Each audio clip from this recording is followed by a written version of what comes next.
Hello everyone, this is Joe. On my last video, I showed you how I make preparation for planting my seedlings by showing you some of the materials that I will be using today. And I also showed you the mediums that I use in order to make my seed starting mix. And two items on that video that I did not have available for me, but I will share it with you today. This is called vermiculite. Okay, that's one, and here's another one. You don't have to use both of them, but I decided to show you both. I have perlite. Okay, so now we got our soil starting mix nice and moist, and we have a mixture of coco coir, peat moss, vermiculite, and perlite. Now we add water to moisten it, and as you can see, there's no liquid or water that you can extract from that mixture, but as you can see, it's moist enough so that it holds together like that, but it's very crumbly, which shows you that it's nice and moist.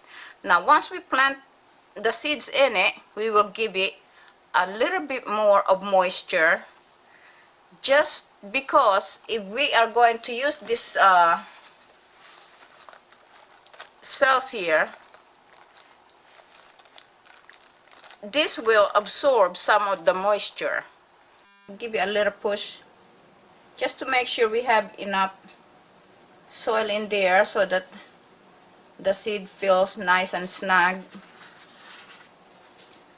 And when we water it, see, I'm pressing hard on it to kind of determine whether I have enough, because once I add some more water in it, the weight of the water will cause it to pack, as you can see. So it would seem as though it would be a good idea to give it a little more, just kind of press it, not as hard as I did the first time, to check and see what it will do once we add the water in it. Okay, so there. And we'll be doing the same thing for this type of container. Fill it up. Just make sure that we have enough in there so that when we add the water, it will not pack down, and then you wind up with very low level of seed potting mix in here. And we'll put it in there. So I got this started. Now, one thing I'm good at is not remembering what kind of seeds I planted in what cell. So this time, please don't make the same mistake that I do. It's not that it's so bad, because once they come up, you would recognize the kind of plant that's planted in our cells. But it's a good idea to have your label ready. Okay, so as you can see, I have all of that. Walton broccoli, there's the snowball cauliflower. Snowball cauliflower I have planted in the past, in my very first videos when I just got started, and wow, this cauliflower gave me the biggest cauliflower I have ever harvested.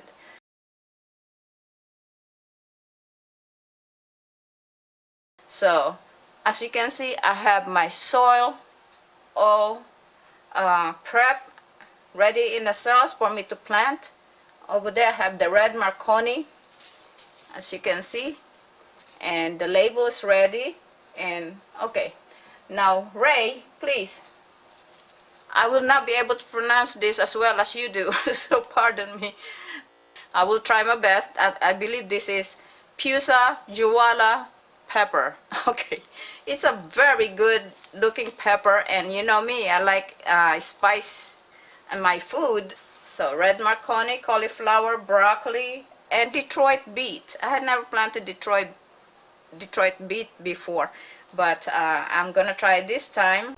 Okay, one seed that I'm a bit apprehended every time I plant it is the beet seeds. I've heard so much that you don't want to plant this and transplant it because you will not get tubers out of it, or you know, the beet to develop. But I, I believe I did very well in the past doing a transplant out of the beet. But with this type of trays here, where you can actually break off a piece, like each cell can be broken off and directly plant it to the ground, or anywhere you want to plant if you want to do container planting, transplanting of the beets. But this is one good thing I appreciate about this type of planting material right here, is that I can break off that piece and just kind of give an opening in there and transplant it to whatever location I want to put it in. So I'm planting beet in this tray, and I will feel good transplanting it knowing I will do very, very minimal disturbance to the root. Okay, and let's put a little bit of hole there, hole. Okay, so I have more that I can plant somewhere else. I might go ahead when the weather is warming up to go to do a succession planting, you know, by putting it directly to the ground.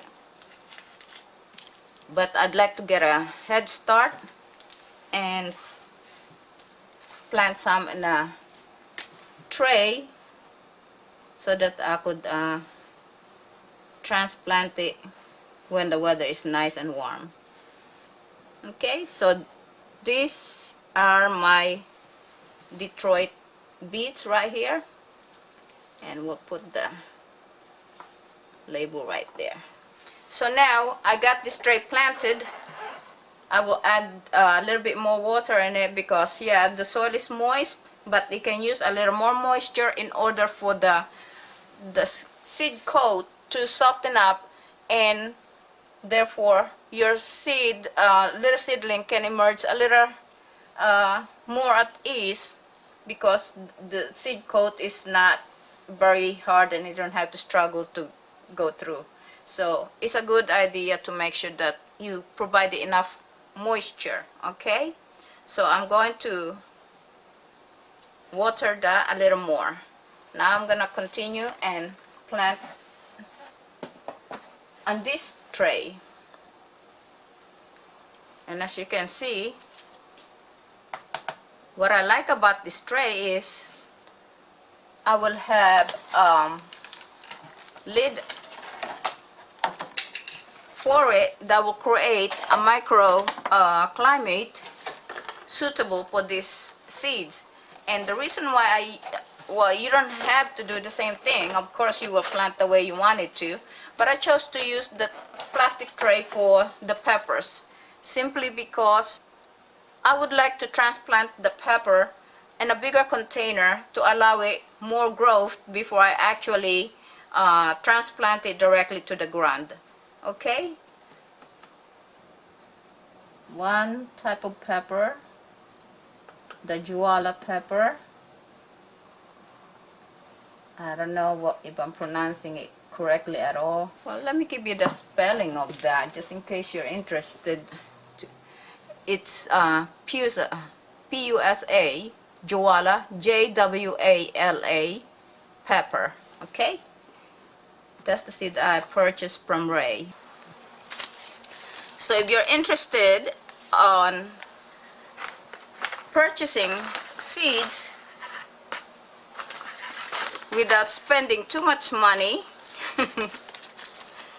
I suggest that you visit Ray from Praxis and visit and browse at his seed store, and for each item he charges 55 cents. I mean, you cannot lose with this price and this amount of seeds. Okay, I will be including Ray's website in my comment section below for those of you who are interested to check out his seed store. And because I have more than enough seeds than what I need, I'll be able to afford 2 seeds in each cell. I like to do that, to put at least 2 seeds in each cells to make sure that if one seed failed to germinate, I can still hope for the other one, okay? So you don't have to have more than 1 seed in each hole, but I chose to do that. So that's one pepper, and another one which I like very much as well is the red Marconi pepper. Okay, so now that I've finished planting all of my seeds, I will go ahead and add some more water.